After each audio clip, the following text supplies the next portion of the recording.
Bom, e agora nós vamos trazer aqui no programa uma história dramática envolvendo o 8 de janeiro de 2023. Repercutiu nas redes sociais nesta quarta-feira o caso da adolescente de 15 anos que foi detida com a mãe no Palácio do Planalto durante o tumulto. Depois de um ano veio a punição para o suposto crime. A menina começou a cumprir em fevereiro deste ano as exigências da justiça, entre elas a prestação de serviços comunitários e também um tratamento psicológico. E a gente vai aprofundar, trazer mais detalhes aqui dessa história. Nosso contato agora é com a advogada da jovem, a Carolina Seabra. É hora de entrevista aqui em Oeste Sem Filtro.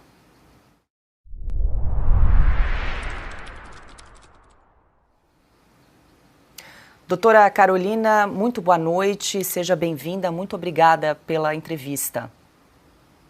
Boa noite, eu que agradeço a oportunidade de contar a história dessa adolescente. Doutora Carolina, eu gostaria de pedir para você detalhar essa questão do tratamento psicológico pelo qual essa adolescente está passando. Como é que funciona? São sessões semanais, quinzenais e que tipo de conteúdo, de tema é abordado aí nesse tratamento psicológico? Então, o tratamento psicológico dela, o que foi passado para a psicóloga, é que ela tem que tratar esses atos extremistas, esse posicionamento extremista dela. Inclusive, a psicóloga fala sobre questão de vacinação, questão do antigo presidente, questão de golpe de Estado e etc. Então, ela tem passado. Agora diminuiu, né? Antes ela estava tendo que ter 4 horas, 2 vezes por semana de sessão. Inclusive, a própria psicóloga acha que é exagerado, né, essa punição para ela, tendo em vista que outras pessoas que são condenadas por crimes mais graves, né, a gente não usa a palavra condenação, mas outras pessoas menores que passam também por esse tipo de remissão, que é o nome que se leva quando um menor recebe uma punição ali, normalmente é em torno de 8 horas no máximo. E essa menina, ela foi condenada, digamos assim, para usar uma palavra mais fácil das pessoas entenderem, a 7 horas de serviço durante a semana. Então, essas 7 horas hoje são divididas em dois dias da semana, mas antes ela passava 3 horas e meia com a psicóloga, quase 4 horas. E aí essa psicóloga falava sobre política com ela, basicamente. Quando foi na semana passada, ela incomodada muito com essa situação, porque ali elas debatiam sobre o ex-presidente, pontos como o ex-presidente não gosta de mulheres, que era trazido e ela rebatia, porque ela tem as convicções dela. E aí, essa semana a família dela foi chamada. Semana passada a gente enviou uma advogada da associação para ir atendê-la lá, para ir conversar com essa psicóloga. E aí, essa semana já foi modificado e ela já vai começar a prestar serviço à comunidade. Ana Paula Henkel. Doutora Carolina, obrigada pela entrevista. Eu confesso que eu estou absolutamente chocada com essa história. Chocada. O chat aqui, nossa audiência, eu acho que é uma história que nós podemos tirar de páginas soviéticas. É uma história bizarra, para não dizer outra coisa. E a nossa solidariedade, a cliente da senhora, a família dela também.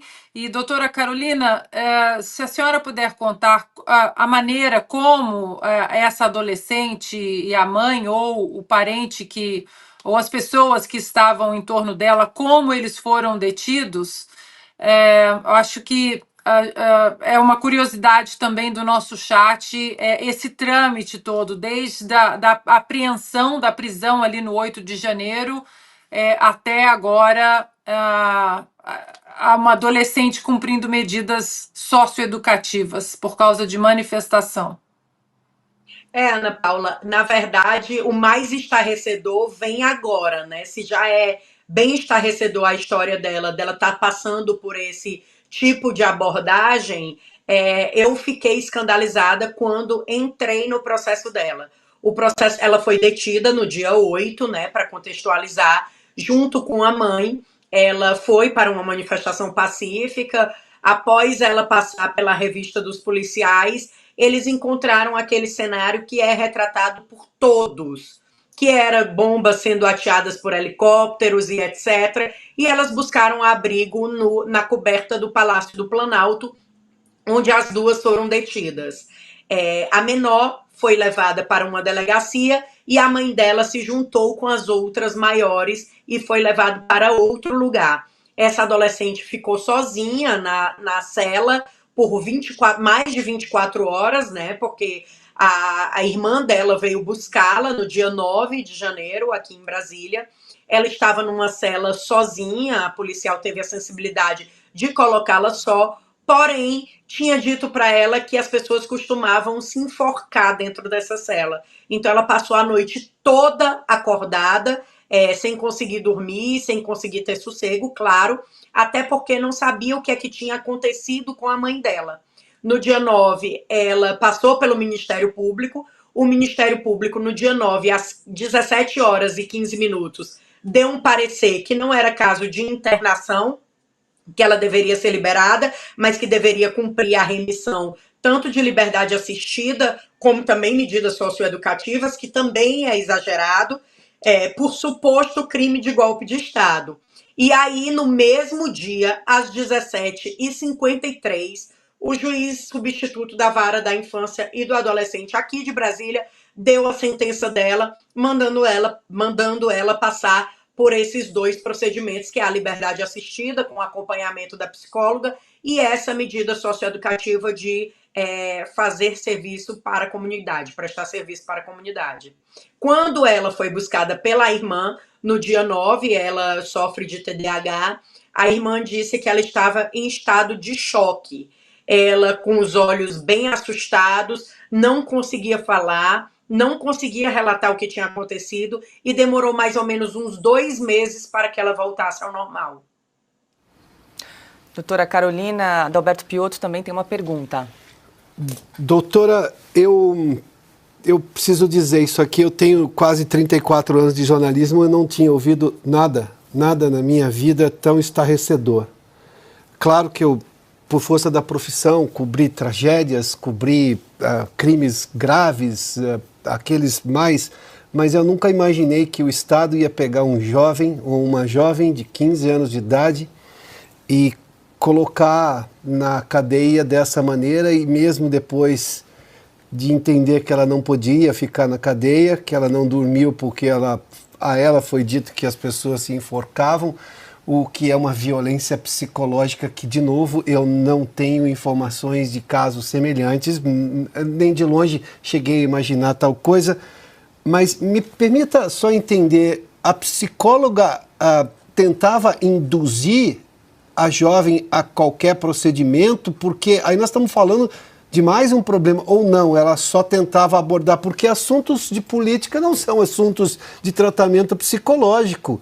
A psicologia é uma questão de resolver questões comportamentais, de você se entender, mas não de discutir questões práticas, de você gosta desse ou você gosta daquele, politicamente. Isso é uma coisa muito pequena perto da essência humana. Isso é só um resultado das coisas que você aprende, você discute, você evolui para esse ou para aquele lado, e tudo bem, tá uma decisão. Tanto que o voto é secreto, você não precisa nem contar para quem você votou, ou seja, a própria democracia lhe dá essa liberdade, né? Agora, como é que era exatamente essa sessão de psicologia com essa jovem? Exatamente, assim, depois que a doutora esteve lá, a doutora Juliana, que inclusive a psicóloga disse que não necessariamente deveria atender a advogada, que ela não tinha a obrigação de atender a advogada abordou questionando o porquê daquela linha de atendimento. E ela disse, olha, ela foi detida por tentativa de golpe de Estado. Mas veja só, uma garota de 15 anos foi detida por tentativa de golpe de Estado, então o meu papel aqui é fazer ela refletir sobre os atos dela, atos esses que são considerados atos extremistas. E aí, por conta disso, ela informou que fazia esse tipo de abordagem. Já agora, posterior a essa visita da advogada, ela traz que não é bem assim, na verdade eu tenho que fazer ela refletir para que ela tenha pensamentos melhores e etc. Mas a gente desconhece esse tipo de tratamento, principalmente para quem já fez terapia, sabe que não é essa abordagem que é a abordagem correta. Pergunta agora é de Rodrigo Constantino. Boa noite, obrigado pela entrevista, doutora Carolina, é bom vê-la novamente. Olha, eu estou tão chocado que eu não sei nem se eu tenho pergunta, né? É tudo isso que já foi abordado. Nós podemos falar em campo de reeducação forçada. Isso é o que fazem na China com os uigures, isso é o que a União Soviética fazia e por aí vai, né? Campo de reeducação forçada. Lavagem cerebral, doutrinação ideológica. Essa psicóloga que precisa, talvez, de camisa de força. Eu vou quase fazer uma pergunta jocosa, porque esse caso devia estar escandalizando o país. E o fato de só aqui na Revista Oeste a gente está dando destaque a isso mostra como o país está anestesiado, banalizando, normalizando o que é coisa de ditadura. Claramente coisa de ditadura. A pergunta que eu vou fazer, meio brincando, é se a sua paciente já chegou no estágio da laranja mecânica, se ela está tendo que ver vídeos com os olhos arregalados do Lula, dando comida para crianças, para ver se ela aprende a votar certo. Nós estamos quase nesse estágio, né? É basicamente isso, Rodrigo.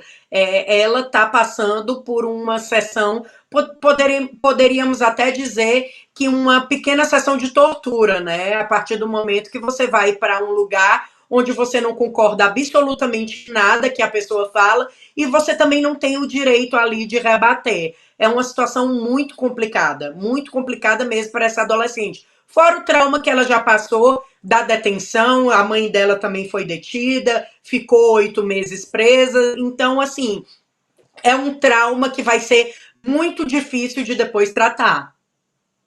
E doutora Carolina, agora, como é que está a situação dessa adolescente? Qual é o estado de espírito? Como é que ela está nesse momento? Então, ela faz tratamento psicológico fora dessa punição dela, né? Ela toma medicamentos e aí a gente tenta conversar com ela, tanto eu quanto os familiares estão dando esse apoio para que ela se sinta mais confortável. Como eu entrei recente no caso, eu vou levar o caso dela para as cortes internacionais. O caso já transitou em julgado. Vou pedir também uma revisão, tendo em vista que não tem nenhuma prova no processo contra ela, são meras ilações. Então, a gente vai fazer tudo que tiver ao alcance e ela também vai ser incluída na PL da anistia, que é a de iniciativa popular que a gente está colhendo assinaturas.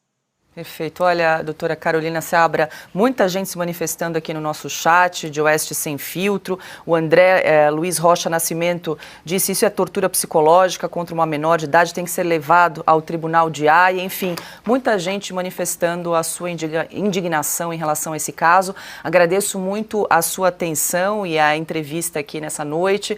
É a doutora Carolina Seabra, ela que é advogada e representa, então, essa jovem de 15 anos que foi detida nos atos do 8 de janeiro em Brasília. Muito obrigada, bom trabalho para você. Eu que agradeço a oportunidade. Muito obrigada e bom trabalho para vocês.